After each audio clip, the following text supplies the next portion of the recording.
Well, happy Wednesday to you. Hope you're having a good week so far as we get back in the routine here after Christmas break and trying to get back in the routine of school. I'm enjoying our ELA lessons this week and especially our story because it has to do with history, and social studies is my favorite subject to teach, actually. So we're going to start today's ELA lesson with just looking at suffixes. Really, we're looking at suffixes all week long because our decoding on Monday and our spelling lists are full of suffixes. Every word has a suffix. Your spelling list has a suffixes ed or ing. But let's just look at some other suffixes words can have as we begin today. That's en or ic. We'll take a look at the root words too of these words in the list. But remember, a suffix is a word part added to the end of a base word or root word that changes the meaning of the word.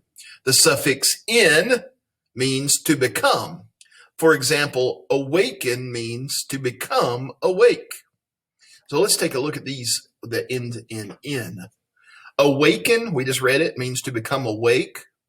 Mistaken, it means to become to have made a mistake, I guess. Lighten means to become lighter. Root word light. Sharpen means to become sharper. Root word sharp. Harden means to become harder. Root word hard. Okay? So "in" is a suffix we can put on the end of words that means to become. And ic, means having the characteristics of or relating to. Heroic means having the characteristics of a hero. So the root word hero, we add the suffix ic, makes the characteristics of a hero. So there's that one. Majestic, having the characteristic of something that has majesty. Majesty is the word. History is the root word. Having characteristics of something from history would be historic, or relating to history. Rhythm, rhythmic, relating to rhythm, or having the characteristics of rhythm. Metallic means it has the characteristics of what? Metal. So en, to become, ic, having the characteristics or relating to. These suffixes can be added to the end of words to change their meaning. All right, let's take a look at text structure for just a minute. Remember, authors can use different text structures in their stories. They could use compare and contrast to show how things are alike or different. They could use cause and effect to tell a problem and how it's solved, or what caused the problem, to explain what happened and why it happened. Sequence is how our story is written this week, isn't it? The Battle of the Alamo, it's first this happened, then this happened, and then this happened. Their story this week is sequence. And problem and solution, I was thinking that up here. Problem solution is telling what the problem is and what the solution to the problem is. So these are 4 different types of structures a story could have. Let's think of the last story we read, which would have been Perseus and the fall of Medusa. That was kind of a problem solution text structure, wasn't it? The problem was that Perseus had to go kill Medusa, bring her head back to the king. The solution was, well, the Zeus and some other people gave him the tools he needed to get it done, and he solved the problem that way, killing Medusa. All right, grab your books, and we are going to read our story together again today. This story, The Battle of the Alamo, it begins on page 288 in your reading book. I want you to read along with me as we go through this story. I really found it interesting the way the author structured the text here. Is it's in a strange point of view, which is talking about you. It's a narrator putting you in the story. He didn't say I. It's not first person. He's not talking about himself. It's not third person. He's not talking about he or she in the story. He's talking about you in the story. So it's a strange point of view. Some of the other text features we have in our story are these headings we've talked about, and different charts and diagrams that help us understand where the story is taking place. All right. Taking sides over Texas. We're reading on page 288. Make sure you got your book. It's December 9th, 1835. The streets of San Antonio, Texas are filled with excitement. After 4 days of battle, the Mexican leader, General Martin Perfecto de Cos, has surrendered. The townspeople of San Antonio cheer when the Mexican army marches out of the city. Soon the news of the surrender spreads to other Texas citizens or Texians. The Mexicans feel ashamed for losing the soldiers they consider to be backwoods frontiersmen. In 1821, they won their independence from Spain, and that was against a professionally trained army. If the Texians think they've won the fight, they are wrong. The Mexican soldiers know they'll be back to reclaim their honor. Across Mexico, many citizens wonder what the fighting's all about. After all, Texas is part of Mexico, and even though many Texians are from the United States, most have become Mexican citizens. They always got along with the government, and why are they fighting now against Mexico? The problem started soon after Antonio López de Santa Anna became president in 1834. After Mexico became free of Spain in 1821, the new leaders wrote a constitution. That's kind of like our beginning of our country, isn't it? We won our independence from England, and so we wrote a constitution. Mexico did the same thing. This set of laws protected the rights of the people and gave them the right to vote. I should have said it's the same thing, except they won their independence from Spain. But Santa Anna thought the Constitution was making Mexico weak. He decided to make laws of his own. Under these harsher laws, citizens had fewer rights. Most Mexicans went along with the new laws without complaining. But many Texians felt differently about Santa Anna's laws. They came from the United States, and they were used to having more of a say in their government. The Texians worried that giving up a few rights would now mean losing more before long. Some Texian leaders were so angry that they started a rebellion. They wanted Texas to break free of Mexico and become an independent country. News of the rebellion in Texas made it back to Mexico City. Santa Anna was furious. How dare these rebels try to steal Mexico's land? In late 1835, he sent General Cos to deal with the Texians. The Mexicans and Texians fought many battles, but after this last battle on December 9th, the Mexicans were forced out of Texas. Now, Mexican citizens all around you are making difficult choices. Kind of changes tone right here, doesn't it? It's just giving facts, and then boom, it changes right here. It caught me off guard yesterday, and it caught me off guard today because it throws the word you in there. It's putting us in the story right here for the first time. So now Mexicans all around you are making difficult choices. Many Mexicans support Santa Anna. They believe Texas should remain with Mexico. Others are choosing to fight with the Texian rebels. Fighting for Texas. You were born in Louisiana. You came to San Antonio 10 years ago to buy land and become a Mexican citizen. You paid your taxes and obeyed the laws. But you no longer want to be a Mexican citizen. You think Santa Anna's strict laws are unfair, and you've joined with many other Texians in a fight for independence. Since General Cos was defeated, rumors have buzzed around town. Some claim Santa Anna is marching north with an army of thousands. Others say he won't come until spring. Just in case, you sent your wife and children to Louisiana, where they'll be safe. Nearly 150 men make up their garrison in San Antonio. Only a few men are trained soldiers. William Travis is one of the leaders. He shares command with Jim Bowie, who's one of your best friends. A few men have joined the garrison from the United States. The other day, famous frontiersman Davy Crockett led a group from Tennessee into town. Early in the morning on February 23rd, you're standing guard at the San Fernando Church. Suddenly, you spot movement on the horizon. Hundreds of soldiers are marching from the south. The rumors were right. You yank the bell's rope. Santa Anna is coming, you yell.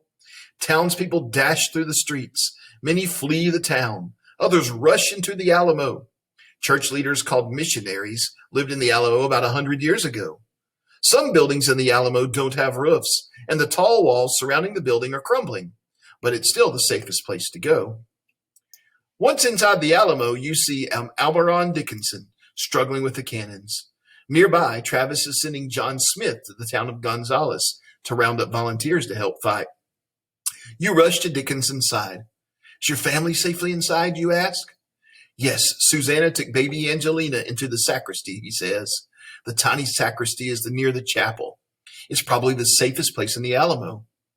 As you work on the cannons, more residents make their way into the Alamo. Some men lead cows into the back pen. Others cart corn into storage rooms. We could be locked up in here for weeks, you mutter to yourself. I'm glad we have plenty of food to eat. Suddenly you hear a child's cry for help. You peek through a small window. 8-year-old Enrique Esparza is standing below you. The Alamo's front gates have already been locked and he can't get in. You lift him through the window. Gracias, he shouts as he races to find his father, Gregorio, one of the volunteer fighters. Just then, William Travis approaches the cannons. Santa Anna is here, he cries, pointing to the San Fernando church. The Mexicans have raised a red flag from the bell tower. When Travis sees it, he scowls. Ha! Santa Anna wants us to surrender, but we're not giving up. He pounds his fist on a cannon. Fire it, he orders. We'll never surrender to that tyrant. There's that diagram of the Alamo. Dickinson loads the cannon. Stand clear, you shout as you pull the cannon's rope tight. Boom! Smoke rings rise as the iron ball soars through the air. The Mexicans respond with cannon fire of their own.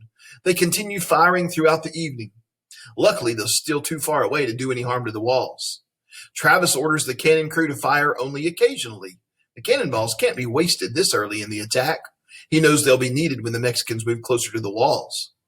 The next afternoon, Crockett stops you in the plaza. Jim Bowie is very ill. They think it's typhoid fever, he says. You hurry to Bowie's room. Along the way, a man stops you.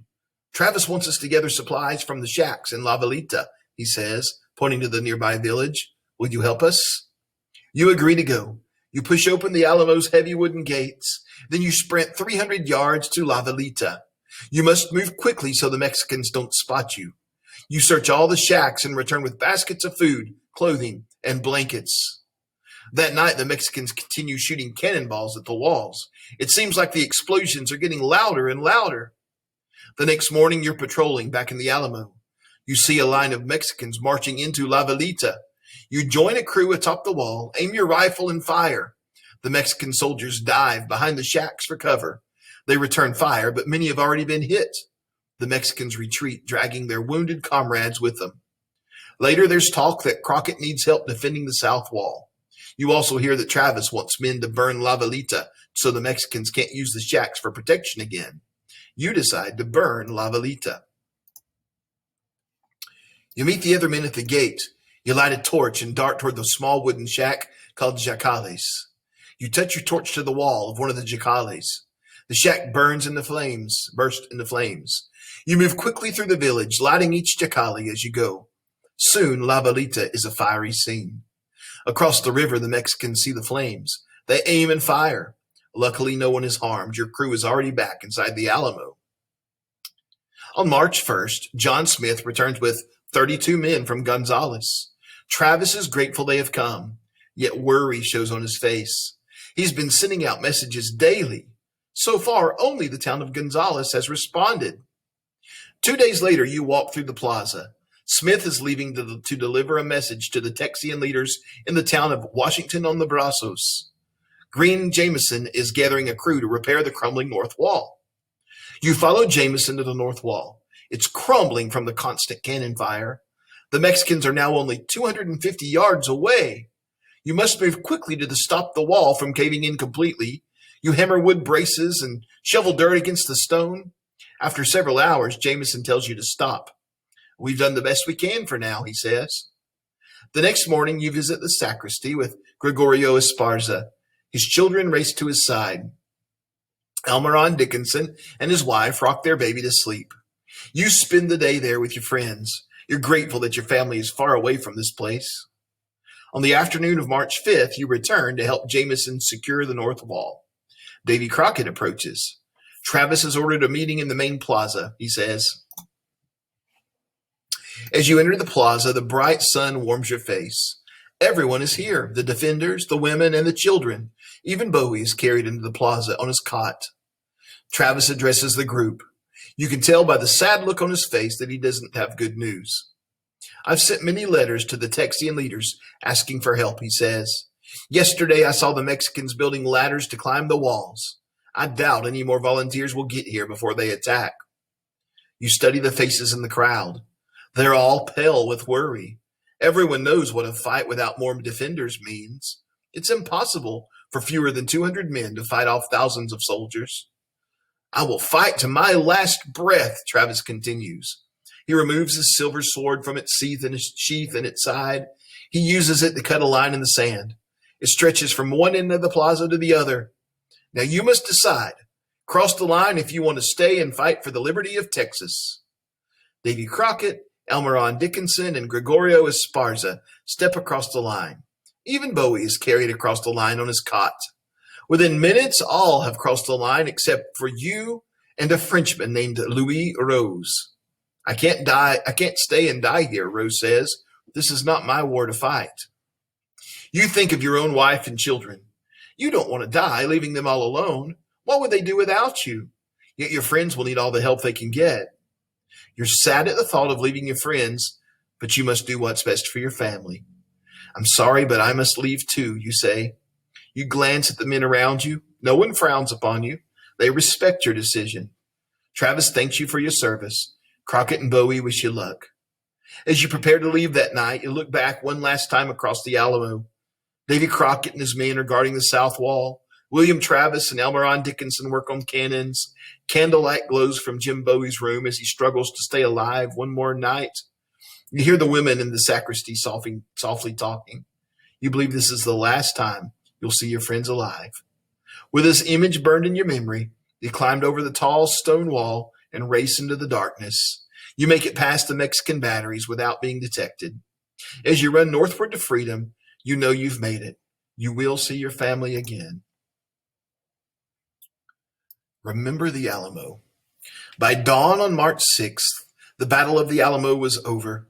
The Mexicans won. As he promised, Santa Anna did not take any prisoners.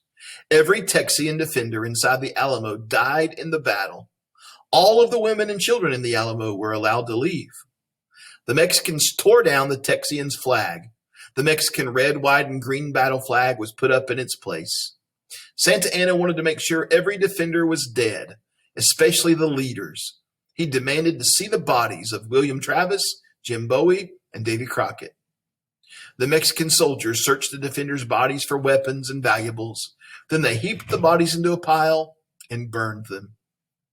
Texians weren't the only ones to die that day. Hundreds of Mexican soldiers were killed or wounded. Santa Anna would have lost far fewer men if he'd waited for the 12-pound cannon to arrive. Many Mexican soldiers and officers lost respect for Santa Anna because of his decision to charge the Alamo before the larger cannons arrived. Santa Anna ordered Alamo survivor Susanna Dickinson to carry a warning to Texian leader Sam Houston. If the other rebels did not surrender, they would share the same fate as their Alamo friends. Susanna walked 70 miles to Gonzales, carrying her daughter Angelina. When she arrived, she gave Houston the message. She also told him what she witnessed at the Alamo. Houston ordered everyone to leave Gonzales. Then he burned the town and marched his army east towards San Jacinto. On April 21st, Santa Anna and his men were resting near San Jacinto. Houston attacked and caught Santa Anna by surprise. As Houston's army charged, they shouted the battle cry, "Remember the Alamo!" This battle was over in 18 minutes, but this time the Texians won. Santa Anna was caught during the battle, and he became Houston's prisoner. The Mexican leader begged for his life. Houston let him live, but not without a price. Santa Anna would have to order his armies back to Mexico and stay out of Texas forever. Santa Anna agreed. Texas was finally free. The Republic of Texas remained its own country until 1845. That year, the Texian leaders decided to join the United States. Texas became the 28th state. To this day, the people of Texas still remember the brave defenders of the Alamo. In fact, on the back of the state seal is a sketch of the old missions chapel. Above it is written Houston's battle cry from San Jacinto. Remember the Alamo. Cool story, huh? True story. Do you recognize the name Sam Houston? He was somebody else from Tennessee. And if you remember when we talked about the Battle of 1812 and how many of the Indians were helping the British, and we talked about a battle that there was a man who got shot twice and once with an arrow. That was Sam Houston, if you remember that name. He was a soldier from Tennessee who became the leader of Texas. Actually, when Texas won its independence, he became the president of Texas. We'll find out in social studies. So we'll learn a lot more about the Alamo in social studies. Well, today I've got two things for you to do. I want you to do a practice activity with our vocabulary words from this story. Make sure you know them. They'll also be on your test on Friday. And also we'll continue on with our possessive pronoun study. So you'll have a possessive pronoun assignment today. So do those two things for me today, and then we'll see you tomorrow.